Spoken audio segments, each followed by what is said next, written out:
Hello and welcome to Just a Girl and Her Firefighter. I'm Kristi Hilmer, your host.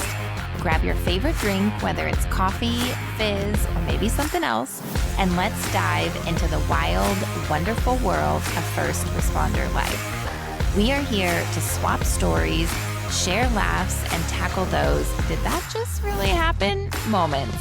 Whether you're a seasoned pro or just figuring this all out, this is the place for you. So kick back, get comfy, and let's have some fun. Welcome. I am just thrilled that we get to have a special guest today. It all happened last minute, but we are going to air this episode on Halloween, which is not a major holiday, but it is a holiday. And the guest that we have today is a fellow firewife, Allie.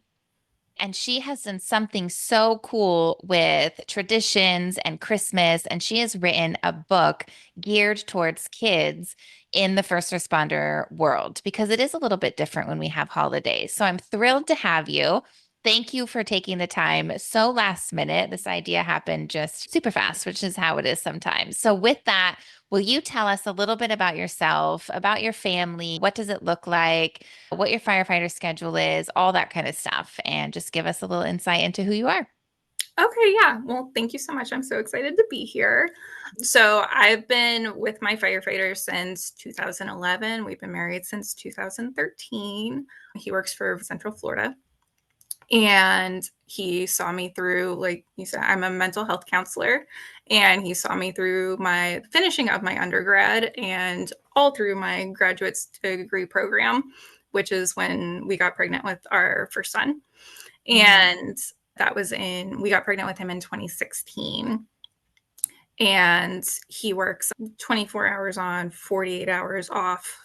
We get used to that schedule with the random mandates and everything in there. We have 2 kids now. One of the things that happened when I very first got pregnant with my son, because I absolutely love Christmas, is I looked online to see if there was any books out there, children's books that I could get to normalize that. I knew we were going to have this weird Christmas schedule where sometimes he's home Christmas Day, other days he's not.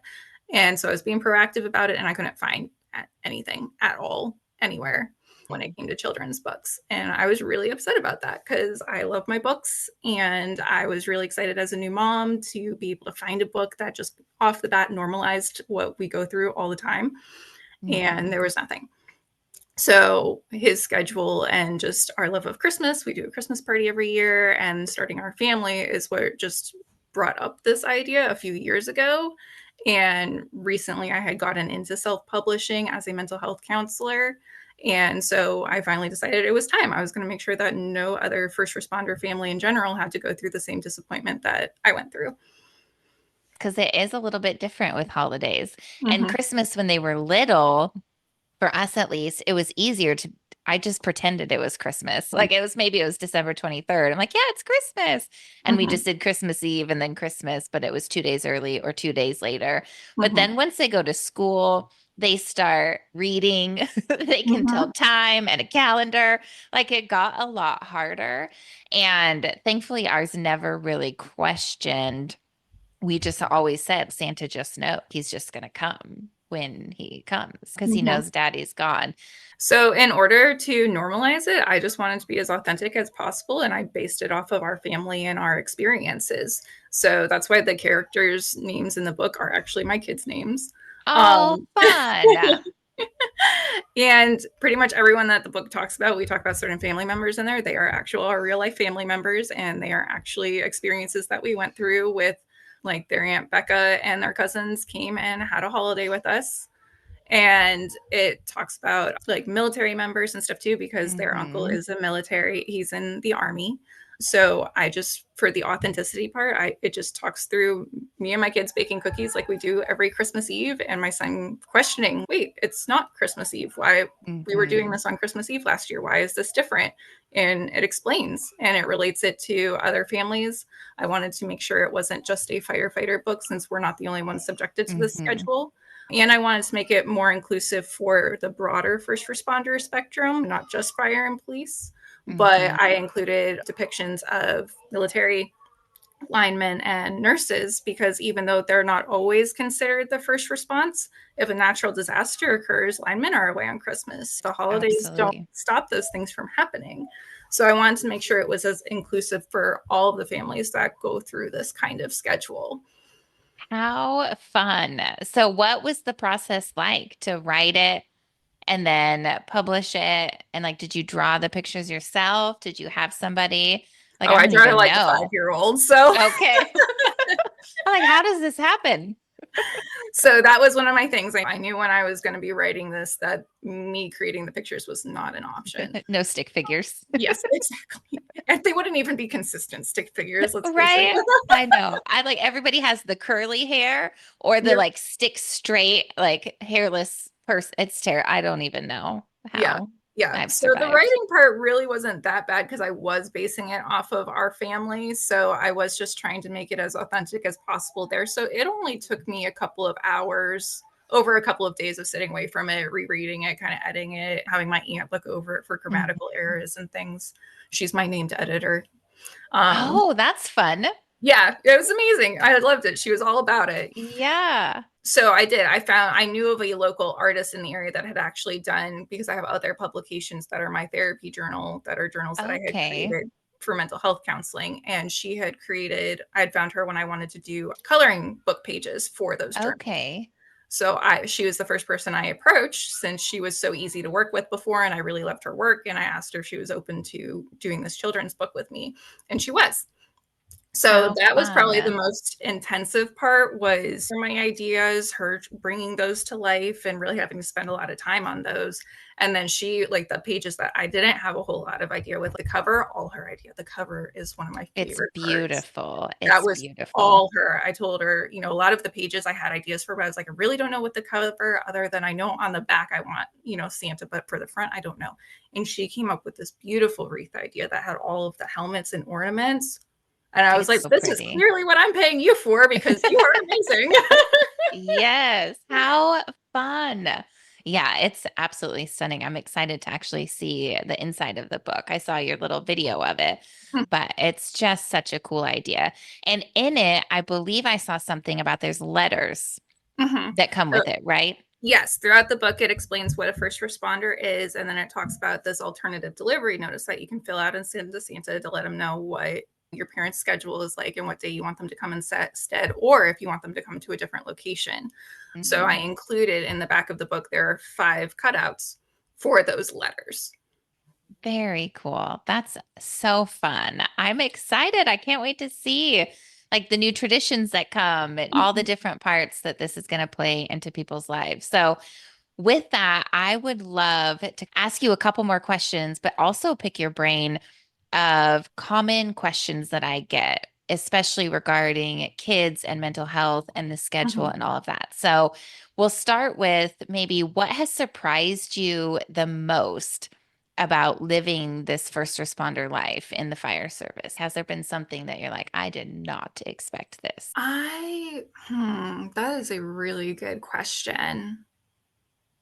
When it comes to the not expecting, I probably would say, like, one of the things, especially as a family, I didn't expect that the kids would struggle so much with the Hmm. routine of him being gone, because I figured, oh, they're being born into it. They're used to. Daddy's gone for 24 hours, sometimes 48, and they would just be a little bit more used to it. But I still notice my son is 7, my daughter's 6, and they still are asking, is daddy coming home today? No, he's not coming home today. Why does he have to work 24 hours? I'm not going to say it's all the time, but it definitely is more than I expected with them being born into it and thinking it would just feel more natural than it actually does. Absolutely. And I think it changes with different age Mm-hmm. things as kids go through different Like developmental. developments, yeah. Yes, yeah, Mm-hmm. absolutely. Have you found anything that has been helpful with those transitions? I think we'll try to do the video calls when we can, even though Mhm. they don't happen sometimes because Yes. of them being busy and working. But we try to do that when we can. Now that my son is reading, we'll text and he'll be able to see Oh, that. nice. Even though he's not, I don't let him text on my phone yet, but just like he can see that I'm texting daddy what he said or sending that picture, and then he can read what daddy Yeah. said back. And I'm not always the middleman. I think that has helped a lot since he started reading, which has just been in the Mhm. last year. For my daughter, since she's not reading yet, it's a lot of sending the pictures back and forth. Mhm. But I've noticed that there are just some days we have to do a lot more of that if we can, and then other days they're not as into it. Like they're busy, Yeah. they're fine, they're good. I know we've started almost like little traditions when he's on shift where now it's only my youngest because my oldest is almost 14 and then we have a 12-year-old and then a 9-year-old boy. And so they would always take turns sleeping with me when dad was on shift. And I just had to go in birth order because I'm like, I won't remember who's next. And then it's not fair and it's all the fighting. So we're just going in birth order. And this is our rotating schedule. And the girls are older now and they don't, sometimes they still will. But my son's, oh, dad's on shift. Does that mean I get to sleep with you? I'm like, yes, Yep. but you can only bring one stuffed animal. I can't handle anymore. But yes, just little things that, okay, we get to do this when dad's on shift has seemed to help on those harder Mm-hmm. days because what is the schedule? We can't change it. So Yeah. what can we do to make it fun and something different than when Yeah. dad's Same with the here? picture for dinner. You get to pick night because Yes. Daddy's not here, so we're Yeah. not doing a big meal. Like I know they've really Yes. appreciated the pizza nights. Yes, or you get cereal for dinner. Yeah. I don't have to cook for dinner. I Yeah. know we started doing a Friday night tradition, and I've always been hesitant to do anything routinely because Mm-hmm. our schedule changes all the time. And so Mm-hmm. I've always admired people that have these every Friday night or every this we do something. So we finally implemented it this summer when things were just crazy. And I was like, how can we bring us all back together? And so we do a Friday pizza night, but it's like next level. I've got the Italian plaid checkered tablecloth. We have candles. We Oh have the wow. like pizza things you can get that hold razors that hold like when you go to a pizza restaurant place. And the caveat is that I don't always make the pizza. I was like, okay, if dad's on shift, we are going to order pizza. And if dad's Mhm. home, he can cook it in the pizza oven. But that has been something that's been really fun. So they do love pizza nights. And then it's easy when dad's on shift because you can just order pizza. That's awesome. That's a good idea. Yeah, it's been a lot of fun. And we play Italian music or pizzeria music on Spotify. Like Mhm. they have a lot of fun with that.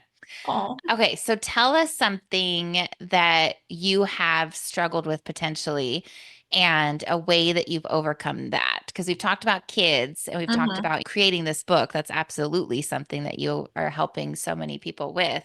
But Mhm. has there been something that you have struggled with personally, and how have you overcome that situation? That is a really good question. I mean, there's a lot of things that come to mind. I would say specifically if it's related to the family and everything, one of the things that I've really struggled with, especially with our schedule and him being a firefighter, is as the primary parent, but also, an entrepreneur. I don't have, we don't have family nearby either. So it is Hmm. just us. Hmm. So if something happens with a kid and they're sick and they have to be picked up from school, if my husband's off, great, he takes care of it. If not, then I'm having to call out of work or reschedule and things. I don't have somebody that can go and pick them up. We don't have regular date nights because we don't have family to come and babysit the kids regularly. And I'm just not comfortable with hiring a babysitter that I don't know. That's just my personal thing because of other things I've Hmm. been through in my life. You So, probably have seen a few in your field as well. yes, that too. Yes. Yes. So, one of the really hard challenges, which I feel like we've really done as well as we possibly can, is just the fact that we are that family that does not have help. So Mm. you hear a lot of people talk about, oh, you find your village and everybody helps each other out. And we have never had that. We have only had each other. And while that's made us like really, really close together, it's also we don't get to have the date nights that a lot of people rely on to maintain their relationship. And we've had to come up with really creative ways to keep that intimacy going without the help. Absolutely. Yes, we haven't ever lived near family. And it's one of those things, and this is something I talk about often on here, but it's that whole idea people say find your village. And it's, well, how about we actually go create it? let's go. And it's awkward at first, right? Like you're Mhm. meeting grown-ups is awkward and Yes. like it's not the same Mhm. as it is on the playground when you're Mhm. 10. But it's getting that awkward phase. There was a point when we moved to Texas, I went and actually knocked on our neighbor's door and invited them to a game night because it's like, how else are we going to meet people and Mhm. find people? So that has been something that's helped a ton is to really create it for Mhm. those emergencies. They're like, oh, I have to go pick up my other kid. Can you be at the bus stop with my son? I'll be there in 15 minutes, whatever it is. But yes, that whole idea of creating it. But it does make it challenging when there's not Well, especially family. where we live too. We literally live in the middle of nowhere. We are Oh, 10 do you? acres in the woods. Our closest neighbor is about a mile down the road. Oh, wow. So it was hard because that's what a lot of people would say, would like, well, Yes. go to a church and find church people there. You have a lot of, because we do have a great support system within the fire family, but at the same time, Mhm. I don't feel comfortable asking someone to drive 30 minutes out to me to watch my children. Yeah. I don't feel comfortable driving my kids 30 minutes out, putting them in, even though we trust their home. Yeah. Then for us to go out, then pick the kids up. Now it's past bedtime. They're not even in their home. I don't want to Yeah. dysregulate them. So it did feel like a big struggle. Yeah. I didn't have a neighbor. I could just go knock on the door or somebody close by that I could be here within 10 minutes or 5 minutes because everything from us, like even the Is nearest far. grocery store, is 30 minutes away. How do you like living on acreage? Do you have a farm? Do you have animals? Is there a Yeah, we have our cow? chickens. We're working on getting cows. That's the next thing my husband wants is cows. I saw this reel the other day and it said, just be prepared whenever your first chicken shows up, expect a cow. Yep. Do you guys do a lot of your like homesteading? We have here, and I do not have a green thumb at all. I So don't as either. much as I would love veggies, I cannot keep them alive to save my life or theirs. So we get the eggs from the chicken and from the chickens, and then he wants to get cows eventually. So that way we would have our grass-fed beef and all of that instead of having to Yeah. buy from friends around the area. How Um, fun. but yeah, it was definitely a culture shock for me when I first moved out here because my husband lived out here with his family previously and then bought the property from Okay. them. So I came from a suburban area where I could literally Oh, walk 5 minutes to Target. it's very different. Yeah, so I had a good amount of culture shock when I first moved out here, especially since I had left my friends and everything because I was not from this Yeah. area. And now I couldn't imagine living anywhere else because Yeah. if there are street lights outside, like when I've gone and stayed at my parents' house or something like that, I cannot sleep. There's too much light outside. That's funny. It's crazy how we get used to so many things. If you think of Mhm, somebody in New York, they can't go to sleep in the country because they're used to mhm, sirens and traffic, and then somebody in the country, vice versa. Yes, we just mhm. adapt to wherever our environment is. Yeah, yeah, exactly. Okay, let's ask this next question, and then maybe we can dive into a little bit of transitioning with kids and different stuff like that. Mhm. But what is something that you would tell a person that's listening today that if they're maybe beginning their journey into this first responder world, or even they might even be experienced, but what is something you wish you would have been told? Or if you're like, if I could go back and tell myself 10 years ago, this is what I would say.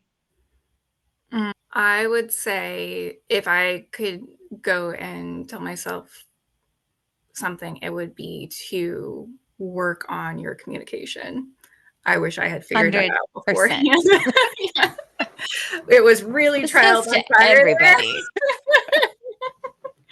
I mean, I know it's good for everybody to work on their communication, Yeah. especially when they're younger, but especially that the 24-hour difference between Mhm. being at different locations, needing to feel secure in the relationship through communication. I don't think we realize just how much that affects us. And especially when you have a shift schedule and that's all Mhm. you have and you don't have time for the games either that we naturally play of, oh, I wish he said knew what I was thinking, but Yes. can't he see I'm upset? He's gone the next day. So if you Yeah. don't deal with it now you're gone. Now you're stewing in it. He's might not even be aware Oblivious. anything's Yeah. wrong. Like he's busy working. So he comes home, you've been mad for 3 days, and he's coming home. What is going What did on? I do? Yes. And by that time, it's 10 times bigger in your Yes. mind of whatever it even was.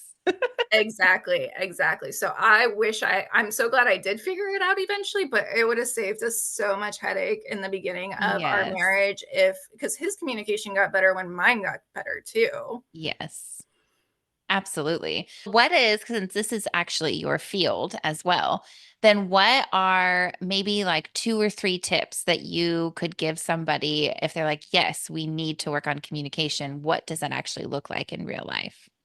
I would say the one thing that I read somewhere that really opened my eyes to it, and this was a blog post, this wasn't even, I was a mental health counselor at this point, and it still hit me like a ton of bricks in the face when I read it, was the death of all relationships is not about money and things like that that people think it is. Mm-hmm. It's unspoken and unmet expectations. So Mm-hmm. if you are not speaking your expectations and then your spouse isn't meeting these unspoken expectations because they're not a mind reader, like you Mm-hmm. are putting the nail in the coffin as long as that goes on for. And it was a really big pill for me to swallow to realize I didn't say it. So how can I Mm-hmm. be mad at him when I did not tell him I needed this or I needed that? Yes. Yeah. There was even one time, like when we were young and newly married, like we had no money. And I remember thinking, like, don't ever buy me flowers. And I had told him this, don't ever Mhm. buy me flowers. It's a waste of money. They're so expensive. And now 10, 12 years later, I'm like, I like flowers, but I had to tell him that because in Yep. his mind, I had told him never ever buy them. Same, literally same Yes. argument at one point. I threw it. I'm like, you never buy me flowers. He's like, you told me You you don't told like me. flowers. And I'm like, well, I don't. Yes, I know these poor guys. But the bigger issue was just feeling the lack of appreciation, Yes. feeling the lack of intimacy. And had I communicated that beforehand and even thought about what was actually driving that feeling, it wouldn't have come out as something that seemed so irrational as flowers. And I Yes. did just say I didn't want flowers. 100%. And I think the other part that I had to learn too, at least, was the same thing. Like we got married young, we had to go through all of that, learning how to communicate. But also, I had to figure out what it was I actually wanted. Okay, what do I need? Is it sleep? Is it friends? Is it a walk? Is it like, what is it that I need? And that's also trial by error, right? Like it Mhm. might be, let's try this. Okay, that didn't work. Let's try this. And then you have kids and all the things that just change every dynamic.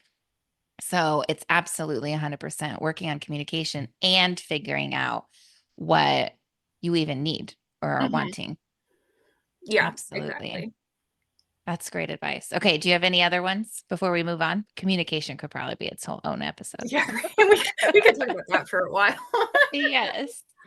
I would say out of all the things, that would be the Biggest biggest one. one. Yeah. 100%. Yeah. Whoever wrote that, that's very well said. Okay. So then let's transition into kids because one of the things I get not asked because I have no specialty in this, but maybe that gets brought up a lot is kids missing dad, which we talked Mhm. about a little bit. Kids missing dad, not understanding like when are they going to come home, but also the transition. And I think that this is a struggle even for the spouse of you have to run your schedule on your own when they're not there and be able to do it if they get mandated or recalled, whatever that vernacular is for whatever area you're in, but then when they come home to still have them be a part of it. Mhm. So, how, from a mental health side, in addition to then your experience side, are some tools people can use to help navigate the reintegration? And I think that is such a complicated process too, because Yes. like you don't know what they're coming home to. If they've slept all night and they really didn't have a super busy night, they're ready to jump back in and it feels more Mhm. seamless and I don't feel like I have to do a lot of work with it. But if it's a day that he was up all night and they had calls left and right and he is dragging when he gets home, sometimes he has to go to bed and I'm on the fly trying to figure out, okay, what am I going to take the kids to do to get them out of the house or so he can sleep because he needs that.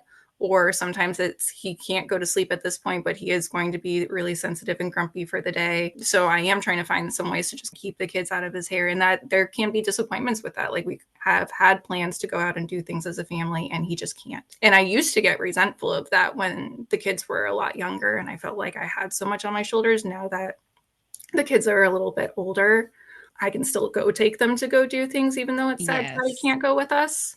Other things we do decide that, like, and we all decide as a family, it's okay, we don't have to do that today.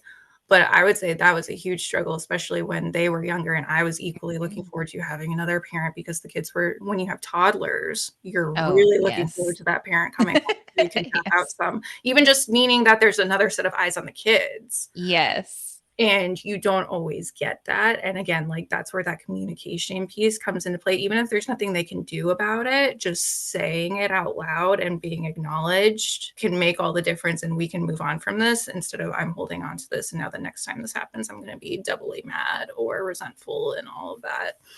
Absolutely. We have started where he will text me in the middle of the night, Mm-hmm. hey, been up all night. And so then when I Mm-hmm. wake up, I'm like, okay, I know what to expect. Mm-hmm. Yes. Yeah, I'm in the habit of every morning because I'm up with the kids getting them ready for school, or my kids still wake Yes. up at the crack of dawn before he even gets home. So as soon as I'm up, I'm like, "How Yes. was your night?" So that way I know. And he'll either be like, "It was good," and I'm like, "Great," or he'll be like, "It was awful," and I'm like, "Okay." Okay. Like Good to we either know. need to pivot or we just need to know what to expect for the day. So again, Yeah. we have that communication system in place that has made a difference. But I would say that is probably one of the biggest and hardest things is, especially as a mom, when you are the primary parent and you are looking forward to having your spouse home and not just being around them, but also having that other parent around. And then Mhm. sometimes they're mentally actually not home. Yes, absolutely. Let's touch on that a little bit. But talking about that mental space of here but not here, is there a communication tool or is there a phrase or is there something that you have found in your practice and or experience being married to a firefighter that helps bridge that gap of one of the things that we have started, this might help explain it a little bit better. We had to start this out of necessity where we just created it called couch time. And it Mm-hmm. was for 20 minutes after his shift, we would debrief. And it wasn't Mm-hmm. just him, it was also me. Like, okay, I know this doesn't seem as important because I'm just talking about the kids and our schedule, but this is what we went through. And then he would talk about what he went through. And so, one of the things that comes up when I talk about this with different firewives is how do you start that if they're maybe not wanting to?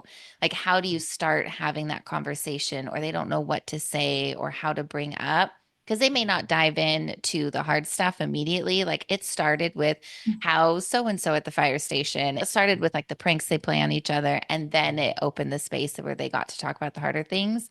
So I don't know if this is even a question that makes sense. No, no, I totally You understand know, what you're you see where asking. I'm Yeah. going? Okay. Yeah. And you're right on. So the best way to figure out what's going to work for you, because what works for you is great. But that Yes. might not work for everybody. And the Yes. biggest thing that would help in that is understanding each other's love language.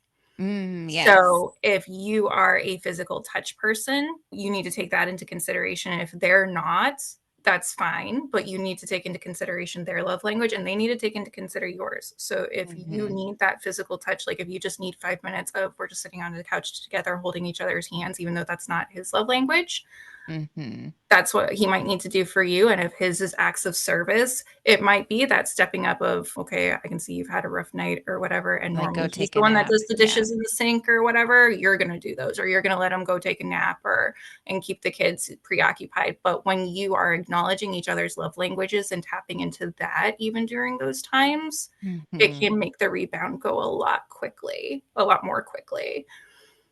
Absolutely. This is great. Okay.